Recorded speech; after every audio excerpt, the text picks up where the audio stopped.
आता आपण मुगाची डाळ घालून शेपूची भाजी बनवणार आहोत. त्याच्यासाठी मी 2 मोठे कांदे बारीक चिरून घेतलेले आहेत.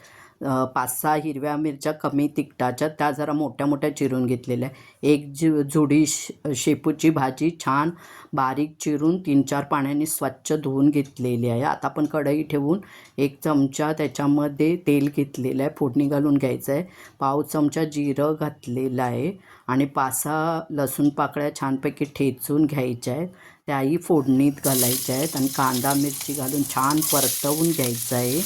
त्याच्यानंतर आपण चिमूटभर हिंग घालणार आहोत, पाव चमचा हळद, अर्धा चमचा धना जिरा पावडर मिक्स करून भाजी त्याच्यामध्ये घालून घ्यायची आहे.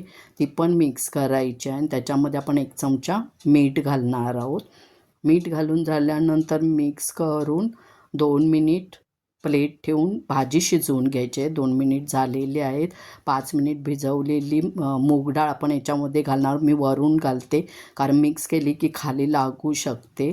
त्याच्यामुळे आता 5 मिनिट प्लेट ठेवून मूग डाळही आपण शिजवून घेतलेली आहे.